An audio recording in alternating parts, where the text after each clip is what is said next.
xi grid points, a plus I delta x when I is equal 0, 1, all the way to this number n here. You can check, of course, that x0 is a plus 0, whatever, so it's x0 is a. So that's the beginning of the interval is x0. And of course, xn, the last point, is a plus n delta x. N delta x is b minus a. So xn is a plus b minus a cancels, and xn is equal to b. So that's always happens. x0, first point, xn, last point, and then kind of point xi minus 1, let's say it's here, point xi is here. The distance between those points is always delta x. And then we pick up some point in between xi minus 1 and xi. We call this xi asterisk. Any point in the interval xi minus 1, xi, including, so xi can be xi minus 1, can be xi. Usually it's chosen to be the middle point and so on, kind of, but can be anything. So we are choosing so-called intermediate point.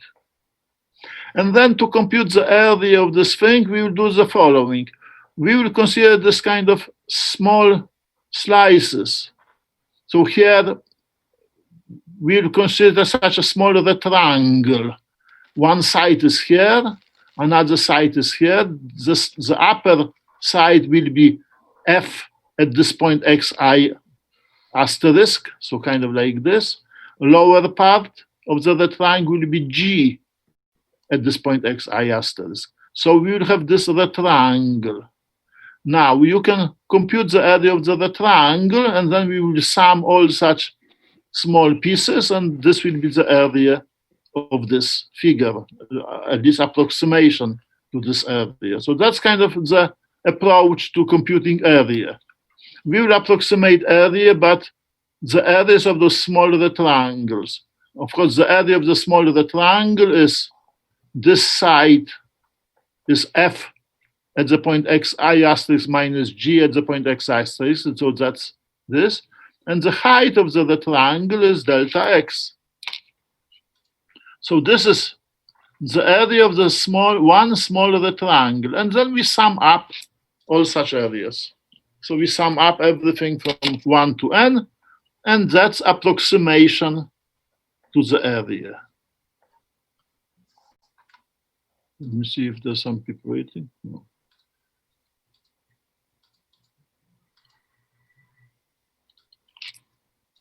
So that's approximation to this area.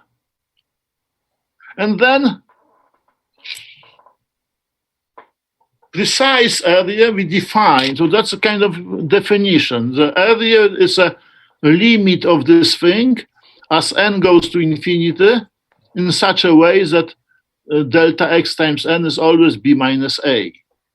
So of course that's the precise answer. So area is a limit as n goes to infinity of this sum.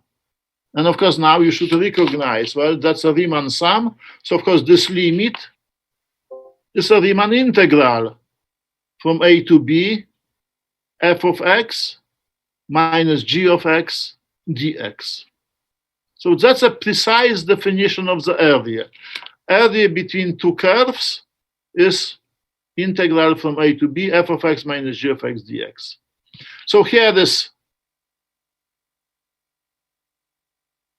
again, repetition. Assume, of course, you have to make some assumptions that everything makes sense. If you assume that f and g are continuous, then of course this integral exists. So assuming that f and g are continuous on the interval a, b, and f of x is always greater or equal than g of x, the area is defined to be integral from a to b, f of x minus g of x dx. Now, you can assume less. Function f and g are only piecewise continuous. That's also okay. This thing makes sense as well. But kind of in most applications, in your web work problems, you'll see that functions f and g will be, I think, always continuous. But again, you can make this weaker assumption. piecewise continuous, for example, even somewhat weaker kind of, yeah, but if functions are continuous, that's how you define the area. So let's illustrate this by one example. You will have a lot of examples on the web work, and next time we will start the class. I will go to web work and we will comment on those examples you have on web work. I will not be solving them, but I will just be discussing them, what to do and so on, kind of. But more or less, the process will be like in this example here. That's an easy example, but still will illustrate all the points, all you have to do. So example is, find the area enclosed by the parabolas y equal x squared and y equal 2x minus x squared. Now, when you try to compute areas, that's always a good idea to draw the picture. So draw the picture of the situation and kind of just then things will be clear what you have to do. So of course, that's one parabola, y equal x squared, passing to 0. And of course, to plot this parabola, of course, it's upside down. Yeah, you have minus x squared, so it has this shape. So to plot it, you try to compute the roots. So this is 0 when x is 0. Yeah, you have 2x minus x squared 0. You can factor x, and you have x, 2 minus x equal to 0. So this is 0 when x is 0, and of course when x is 2. So this parabola is passing through this point and this point, and of course looks this way. And they ask us to compute the area between this parabola and this parabola. So this is this area here. They ask us to compute this. Now, you have to know from which value to integrate. Of course, you integrate here from here to here. Well, intersection points, you need to compute intersection points. Of course, if you plot it carefully, you can see that the intersection points are at 0, 0. Yeah, those two curves intersect here, and they intersect at 1, 1. They intersect here. You can check that if x is 1, y is 1, and if x is 1, y is again 2 minus 1, 1. So kind of, for this easy example, you could kind of guess those intersection points. But in general, you have to compute them. So here are the computations, precise computations. Intersection points means that one function is equal to the other. X squared is equal to 2x minus x squared. So that's equation for the intersection points. So of course, you take everything on one side. 2x squared minus 2x is equal to 0. You can factor 2x, and you get 2x, x minus 1 equal to 0. So of course, solution to this is x is equal to 0. So this is this point.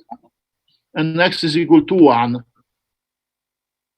That's this point. So those two curves intersect here, and x corresponding to this intersection is 1. So kind of just here, this point is 1, 1. X component is 1, y component is also 1. Here, the intersection is 0, 0. X component is 0, and y component is 0.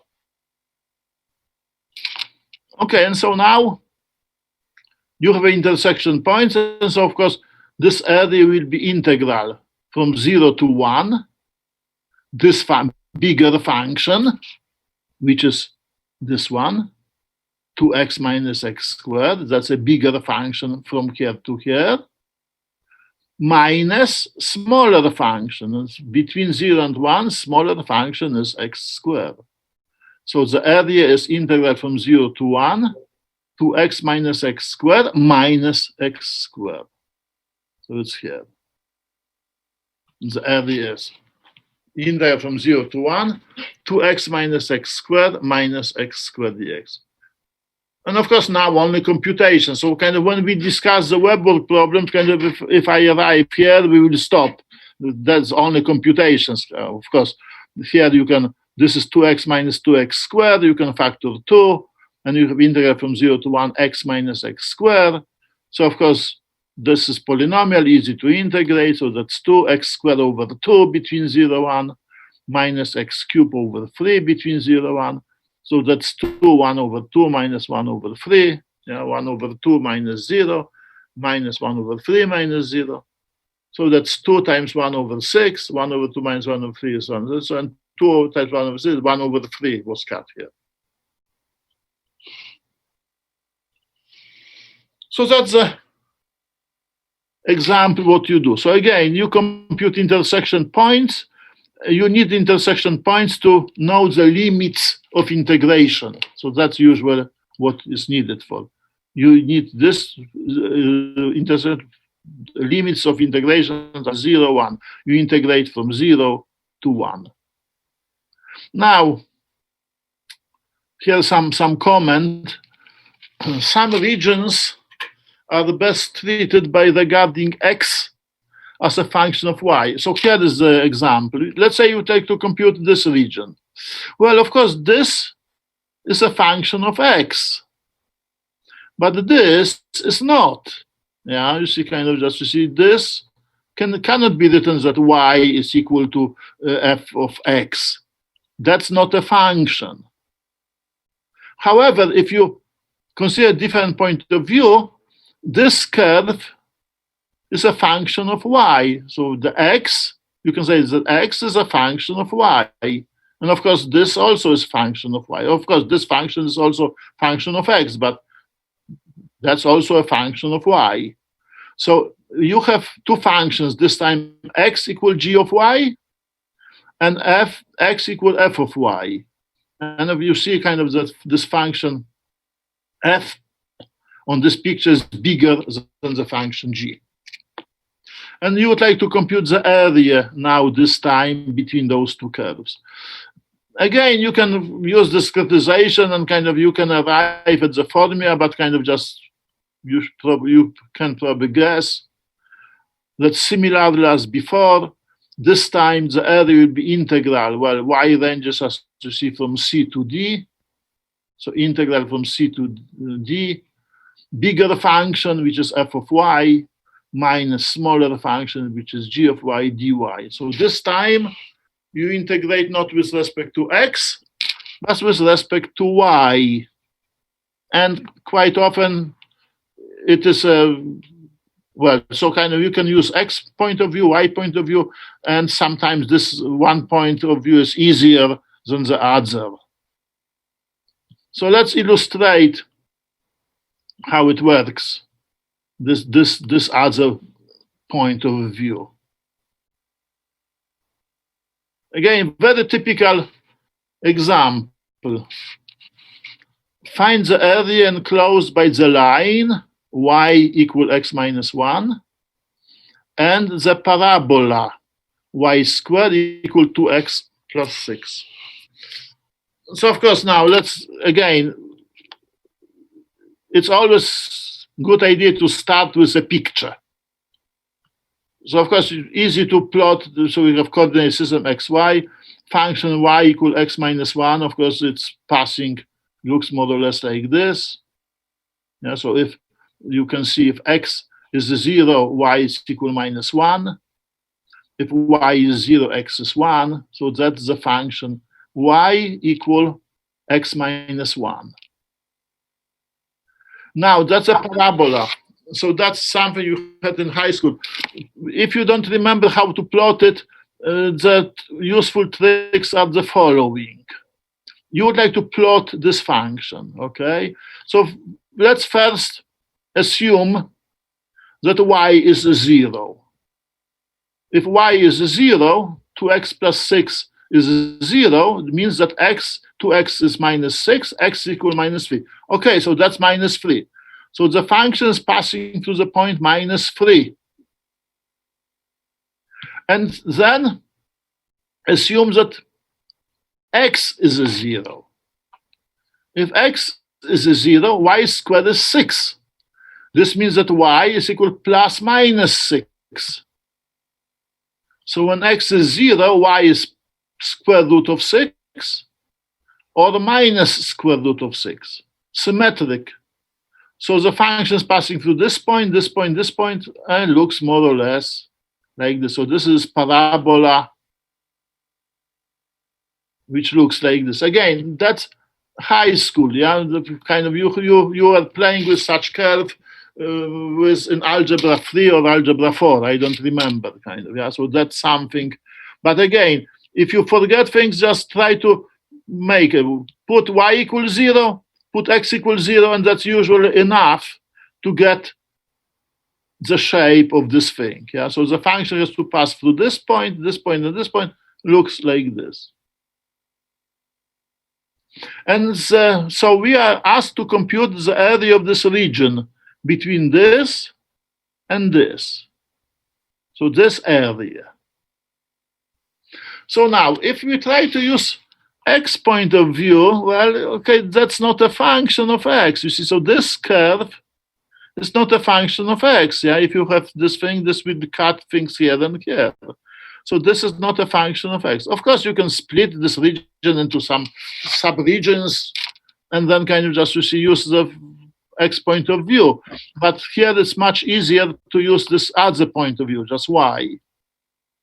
So we will solve this and this with respect to x, and we will express x as a function of y. So of course, solving this is easy. X is equal y plus 1. So that's this function. Well, solving this is also not too complicated. If you solve this with respect to x, what you have? 2x is y squared minus 6. So x is equal to y squared minus 6 over 2. So it's here.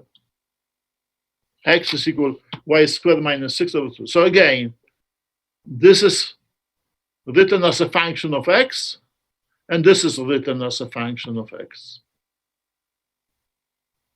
So now, what you do to compute the area, you have to integrate between this point, that's intersection point, and this point.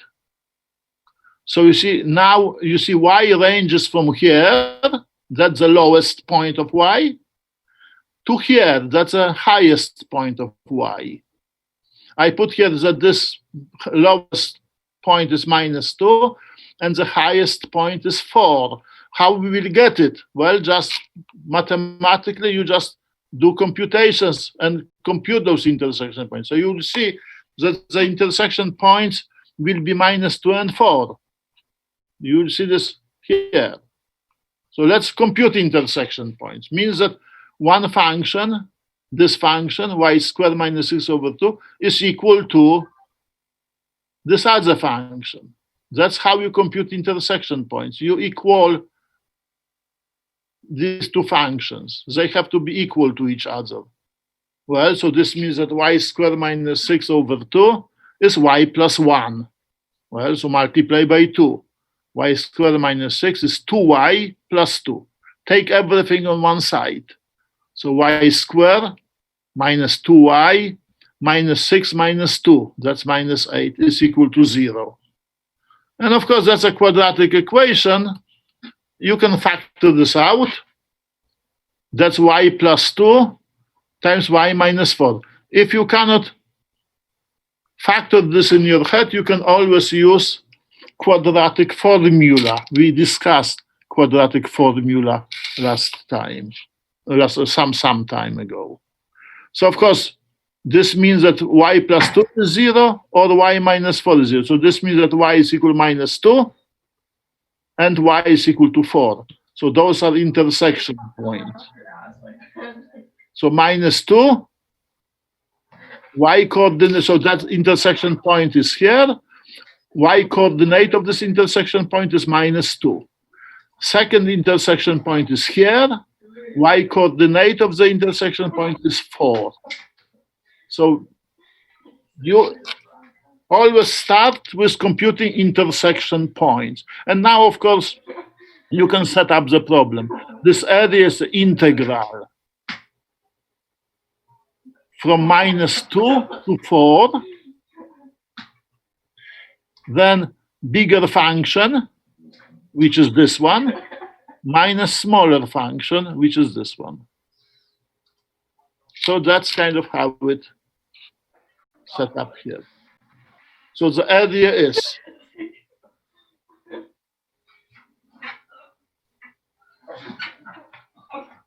integral from -2 to 4, bigger function, which is y plus 1, minus smaller function, y squared minus 6 over 2 dy.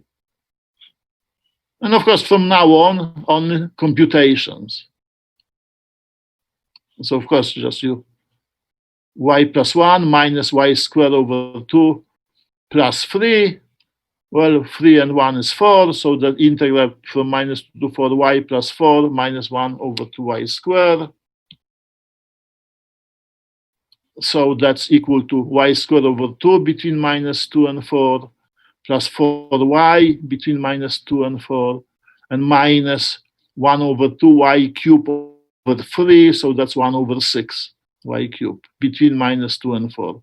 If you substitute, you get 8. Yeah, so we have 16 over 2 is 8, minus 2 squared is 4, so over 2 is, so 8 minus 2, plus 4, 4 plus 2, and minus 1 over 6. 4 cubed is 64, minus 2 cubed is 8, so minus plus 8. And then kind of just easy algebra, and that's the answer. The area is 18. So that's how you compute areas between curves. So again, next time I will start with going to web work, and I will comment on the web work problems, kind of just. You have enough web work problems to illustrate this thing. So that's kind of easy, reasonably easy thing to do. So computation of areas is quite easy. Now, the next application is computation of volumes, and this is somewhat more complicated, as you will see. So let me now go to next section. We will not finish the next section, we just started. So that's section 7.2.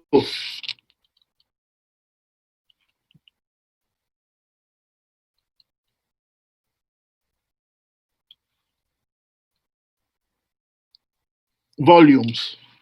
Again, if you have your book, if you follow the book, this is section 7.2. We will compute volumes. And in this section, kind of, we will discuss, there are different ways to compute volumes. So kind of what we will discuss in this will correspond to so-called washer method. And later we will discuss also kind of the different way to compute volumes, so-called method of cylindrical shells. So today we will discuss first approach to computing volumes, and this will be so-called washer method. At some point, this terminology will come out. But here is the situation. You have some volume, some solid, which is placed between the plane x equal a and x equal b. So this volume may look, this solid may look like here. And we would like to compute the volume of this thing here, the volume of this solid. Again, the approach is based on discretization. I just write this very fast. So you choose n integer greater than 0. Then you define the step size delta x, again as before, b minus a over this n. And you define the grid points xi, a plus I delta x, when I ranges from 0 to n. So of course, x is 0 is a, xn, the last point, is b, and you have the points in between, xi minus 1, xi. Again, you choose some intermediate point between xi minus 1 and xi, and you call this point xi asterisk. And then, if you cut this volume by a plane x equal xi asterisk, Well, that's a cross section. Let's say that the area of this cross section is A.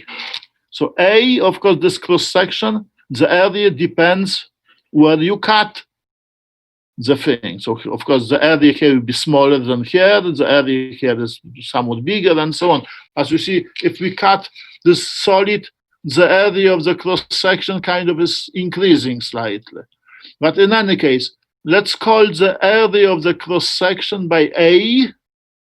And of course, this area depends on the point where you cut. So A of xi asterisk is the area of this cross section at the point xi asterisk. And now, to compute the volume of this solid, you use approximation. Namely, you compute the volume of each slice. Well, but we don't know what is the volume of this slice because we don't know this may be complicated function here. But let's replace this slice by the cylinder. Namely, here is a constant value. Cylinder kind of like this, that's a constant value here, constant value here. And then, of course, the area of such a cylinder will be pi times this radius here of the cylinder, r squared, and the height of the cylinder is the distance between the grid points, which is delta x. So that's the approach. We will approximate the volume of this slice by the volume of the cylinder. We know the formula for the volume of the cylinder, and then we sum up all such small cylinders. So here, this is what, so we will approximate the volume. So this is the area of this one small cylinder. So the area of the base is A of xi asterisk. The height of the cylinder is delta x. And we sum up all such cylinders from 1 to n. And then we will get approximation to the whole volume. So that's a mathematical or maybe engineering approach and so on. And of course, now we will define volume as a limit of the sum as the number of points is getting bigger and bigger. So as n goes to infinity. Of course, in such a way that n delta x is equal always b minus a. So that's a precise definition of the volume. Volume is a limit as n goes to infinity in such a way that this is satisfied of this sum here. And now, of course, if you look at this, you should still you should recognize that such a limit is a Riemann integral. So that's an integral from a to b, a of x dx. So a of x is a cross section of the solid, area of the cross section of the solid at the point x.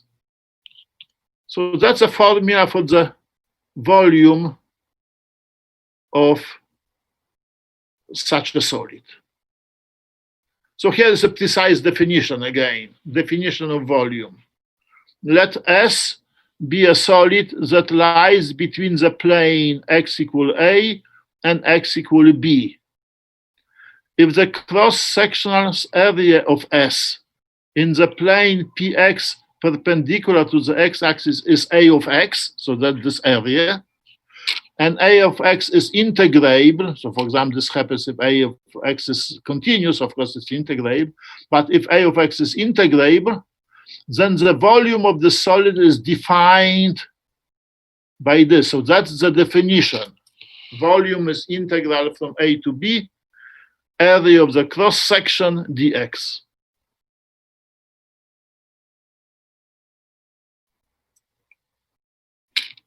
Okay, any questions? Everything is clear?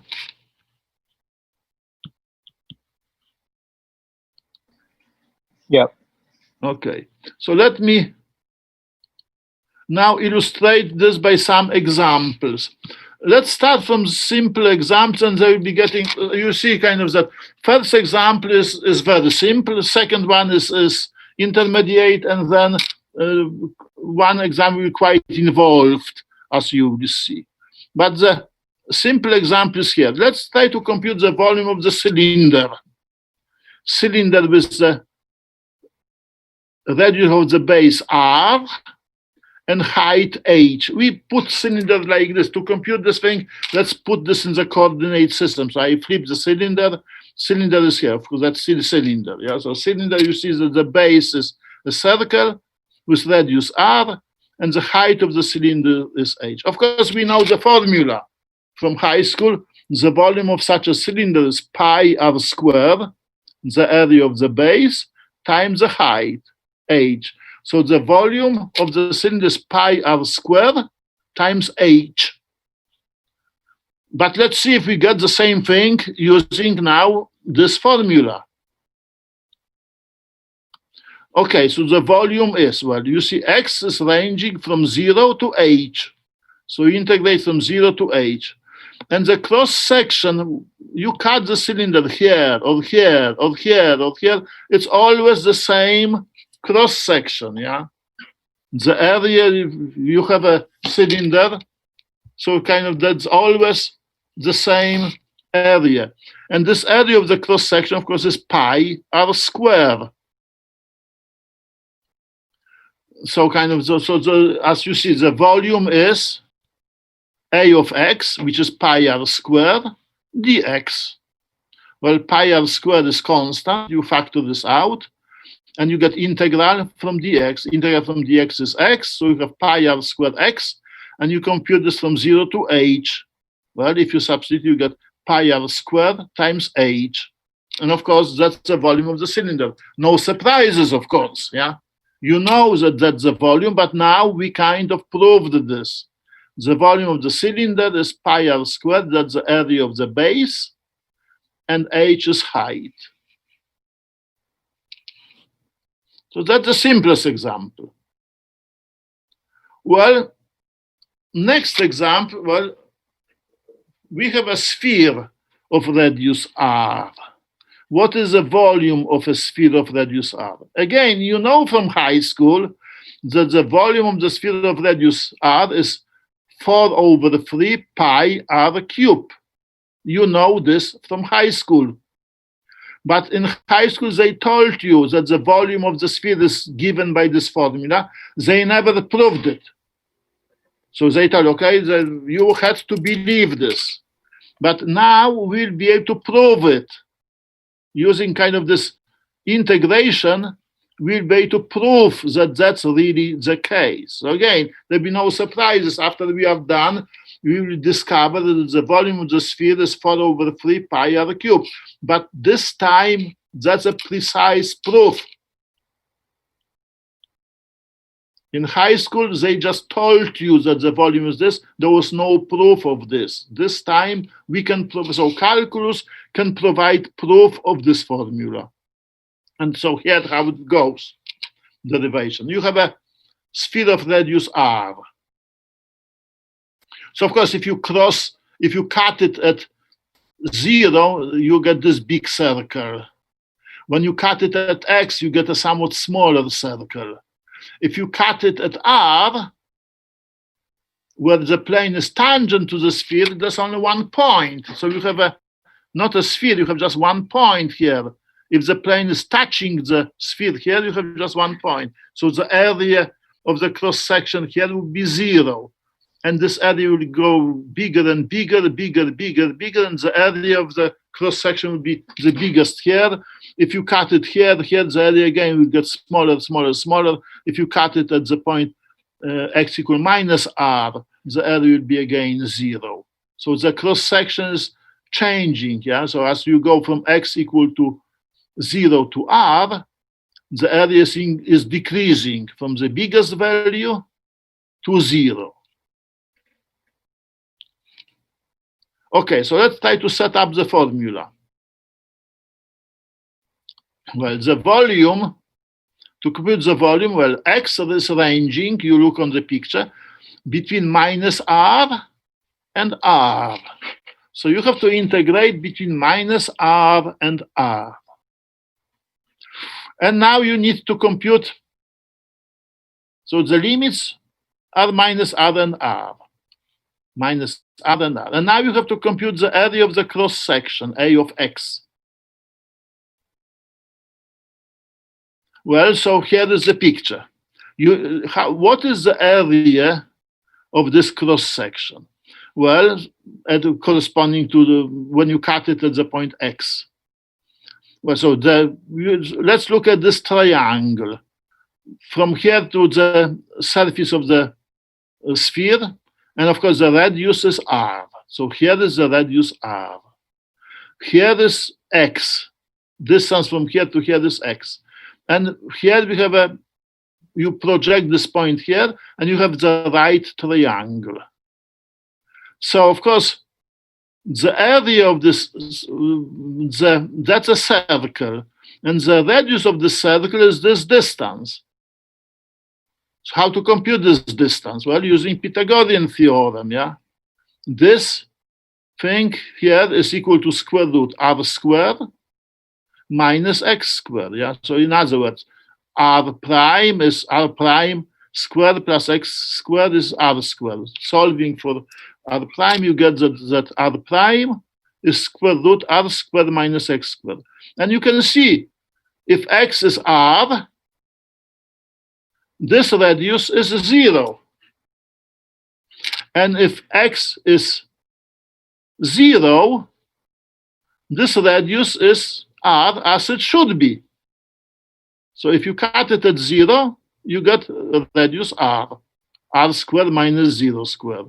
If you cut it at r, you get r squared minus r squared. If you cut it at minus r, you also get r squared minus r squared, which is of course 0 again.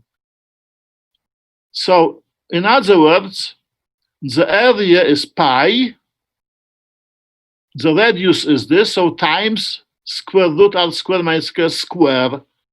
So the area is pi r squared minus x squared dx.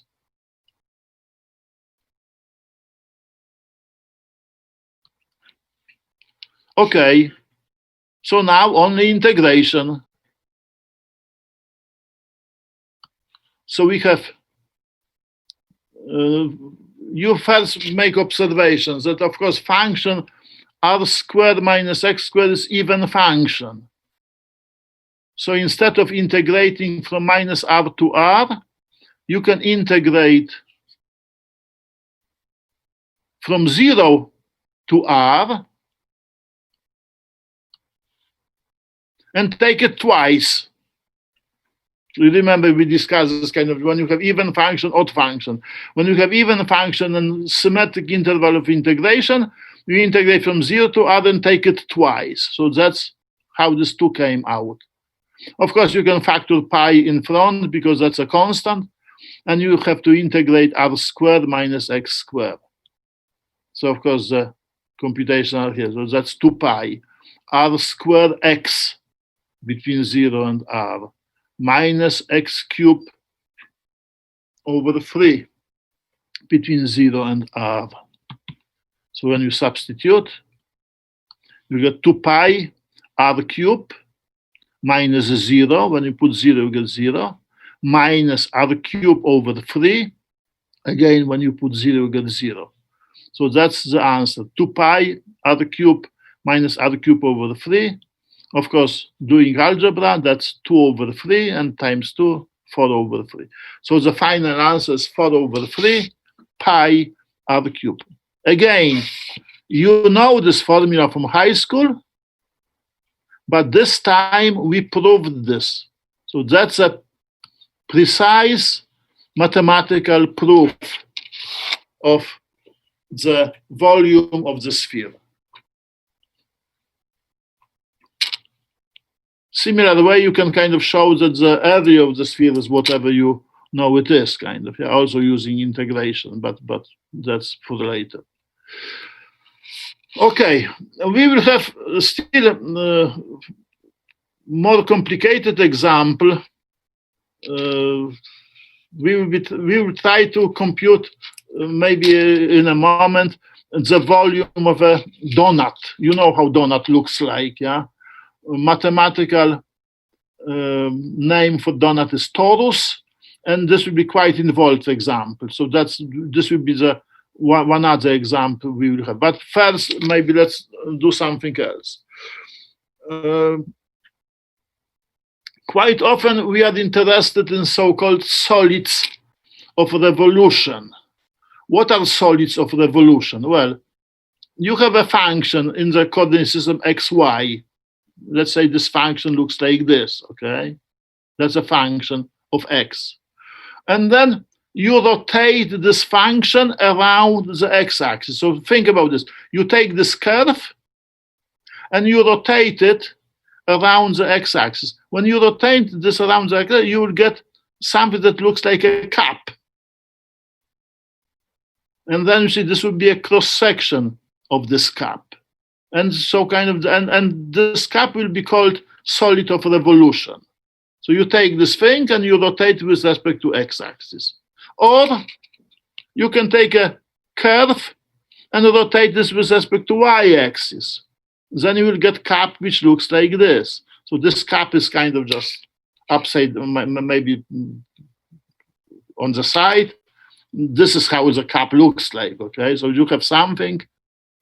So again, you have a curve defined between C and D on the y-axis. You rotate this with respect to y-axis, you get such a cup.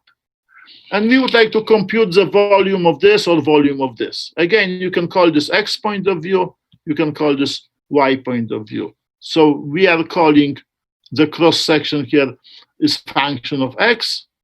If you consider the cross-section here by cutting this cup by the plane y equals something, you get cross-section which will depend on y. So of course here the area of the cross-section would be 0, and this area would grow as y ranges from C to D. And so of course the volumes around the, if you rotate around the x-axis, the volume will be integral from a to b, if x ranges from a to b, the cross-section a of x dx. And the volume here, if you rotate with respect to y-axis, you rotate integrate with respect to y, and y ranges between c and the d. And the area of the cross-section is a function of y. Again, 0 here, and this function, the area is growing here as y is increasing. So those are the how you can compute the areas of those cross sections. And now you may have still somewhat more complicated situation. Will be on the next page, but here general discussion. We find cross-sectional areas in one of the following ways. First, if the cross-section is a disk, so this is what we had on those two examples here. Cross-section here is a disk, and cross-section here is a disk. If the cross-section is a disk, well, the area of the disk is pi times the radius of the disk. So if the cross-section is a disk, then the area is pi r squared, where r is a radius. Again, this radius may depend on x or on y, depending on the point of view. Well, if the cross-section is a washer, what is a washer? Here is the picture. Think about this, that now you have two curves. So that's coordinate system again, yx, xy. And you have two curves. One is here, bigger, and y is here, smaller. And you take this region and rotate this region with respect to x-axis. Well, then you will get some solid. There'll be something here, there'll be empty space here, and something here. So yes, so this solid will have some empty space. Now, how the cross-section will look like? Well, the cross-section will be the big disk and small disk. So this will be a hole. So you will have something here, but there'll be a hole here. So something like that, the big disk minus a hole is called washer. So that's a washer. And of course, the area of the washer here this depends on x, would be pi big radius, so we call this outer radius, minus inner radius. And so here it is written here. So if the cross section is a washer, then the area of the washer is pi outer radius square minus pi inner radius square. So that's how you compute the area if you have a washer. That's the area of the washer. You compute the area of the big circle and you have to remove the area of the hole.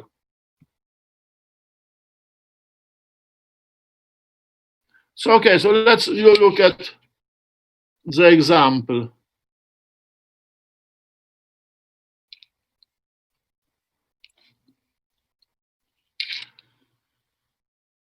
So that's example which illustrates. Find the volume of the solid obtained by rotating about the x-axis, the region under the curve y equal square root x from 0 to 1. So okay, so here is the picture. Yeah, we have coordinate system.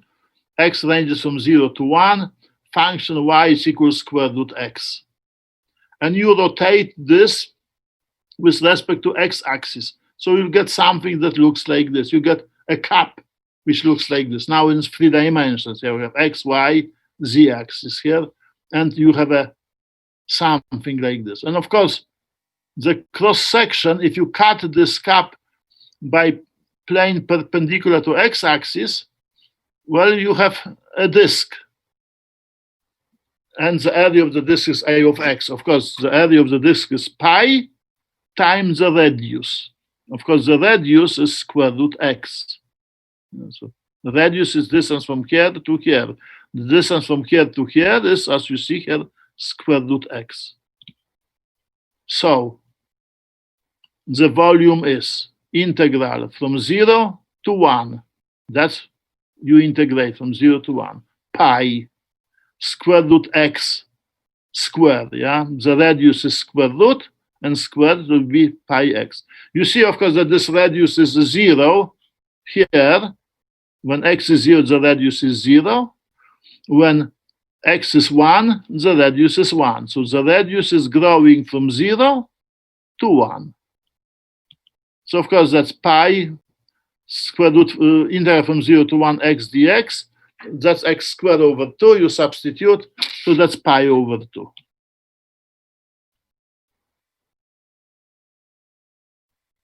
Okay, and now I would like to describe this more complicated example. We will not do this today, but maybe you can think about this kind of in advance and so on, kind of. So this is quite challenging this time.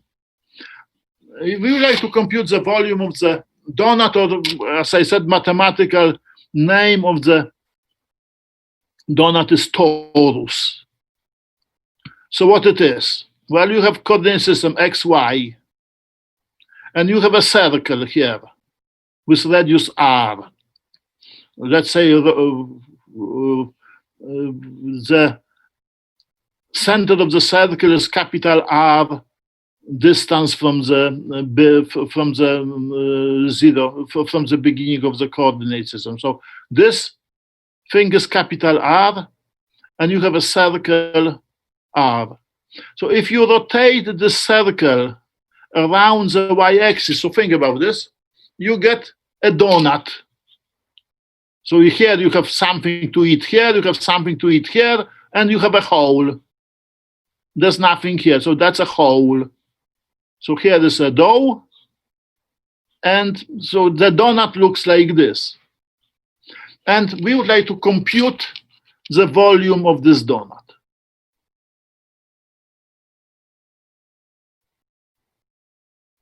So this will be kind of something that we will do next time. So again, we will just cut the donut like this. If you cut the donut like this, of course, you see you get something here, you get hole, you get something here. So of course, this will be this washer. Yeah, so this will be the cutting the donut in slices like this will correspond to so-called washer method. So again, think about it. You cut the donut like this. You get something here, hole, and you get something here. You get washer.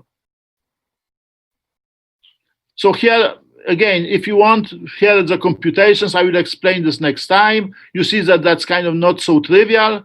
A lot of computations, goes. And eventually we got the answer. So again, so this will be done next time. And again, later, we will also design the new method. Instead of cutting things like this, we will cut things like this. So, okay, so first, if you cut things like this means washer method. We will cut things in different way. We cut things like this. This will correspond to the method of so-called cylindrical shells. And again, this method of cylindrical shells is here. But again, we will just discuss this again. First, we will have to compute things and so on. You will see again, we will be kind of. But anyway, we will solve this problem by two different ways. So that's a donut. We'll be cutting things first by the lines, by the planes perpendicular to y-axis. This will correspond to so-called washer method. And after this, we will go to section 7.3. We will cover different methods of computing volume, and we will come back to the torus and compute the volume of the torus using different methods. Again, torus is a very good example in non-trivial. If you are able to understand torus, you should have no problems with anything else. But this is example which would be, for example, too complicated to put on the test or anything like this. That's quite involved example. That's non-trivial example. But again, if you are able to figure this out, you should have no problems to solve anything else. Now, I don't want to do anything more today. If you have questions, you can ask me now. And again, my office hours are Monday, Wednesday, Friday, from 11 to 12 by Zoom. So tomorrow is Wednesday. If I don't, hopefully I will not forget. Last time I forget to open Zoom. So if you have questions about test one or anything else, you can call me tomorrow by Zoom. And also we will start next time by looking at the web work problems.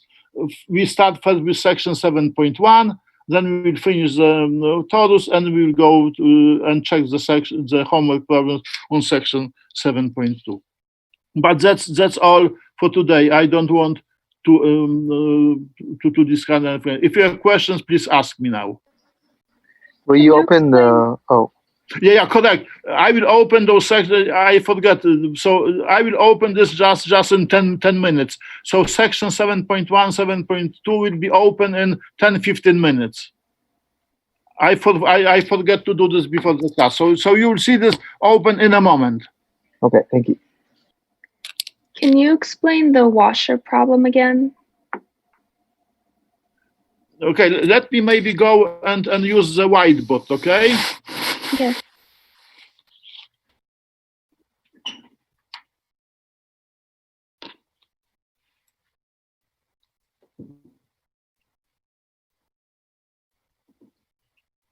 So let's look at this easy picture. You have two curves. One curve. And you have another curve. Okay. And then, so here is y. Here's it. Now, let's rotate this, so let me just, here's the picture. Let's rotate this thing around the x-axis. So that's the notation for this. I will rotate. So kind of think about it. You rotate this like this. Of course, when you rotate this, you'll get a solid which look like this.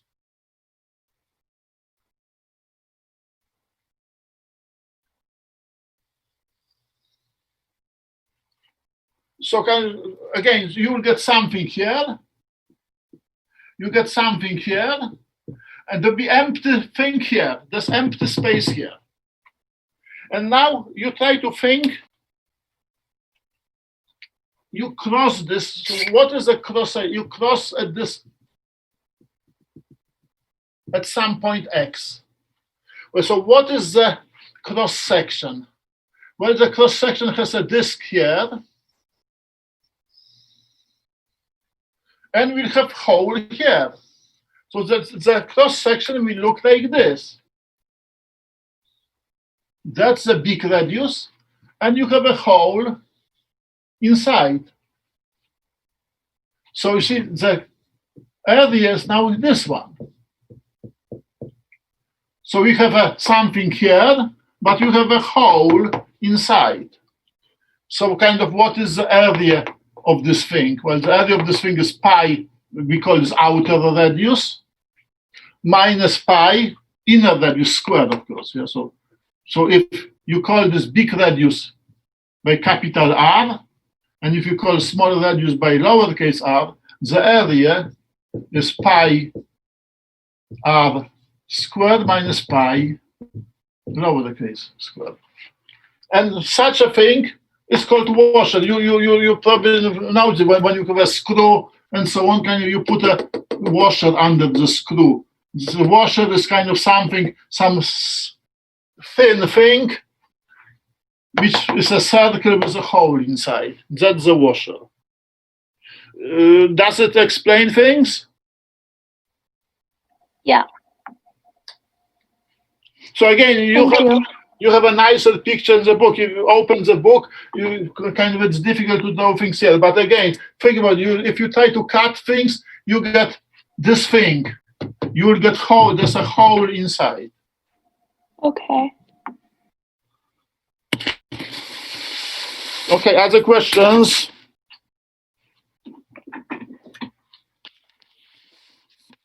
Okay, so again, so no questions. So let's, as I said, we will start next time by discussing some web work problems from section 7.1. And I will open this just in a moment. Thank you. Actually, I have one last question. Sorry. Yeah, okay. So for the last example we actually did, not the super complicated donut problem, the other one, Yes. isn't that basically an example of what we've been doing? Or is that something new? Well, we didn't have this in 265. No, yeah, but is it similar to just like the disk problems? Disk problem. Well, okay, so when you are computing sphere, the cross-section was a disk. Correct. Mm-hmm. So then, cross-section is not a washer, the cross-section is a disk. So to compute the volume of the sphere, it corresponds to this kind of, that the cross-section is a disk. That's true. Okay. Cross-section. Okay, so it's just like a different version of what we learned. Correct. Yeah, and then the disk problems are usually somewhat simpler than washer problem. You have just one thing. You don't have to subtract the whole. So so that's why the sphere problem was kind of simple. Donut problem, on the other hand, you see that there's a hole. If you cut things, you get washer. You get this thing. There's a empty space inside the donut. Yeah. So that's why it's more complicated. But again, I will do carefully donut next time. But you can read things ahead and to be prepared for the discussion that will come next time. Okay, thank you. Thank you. So thank you very much and see you next time. Thank you.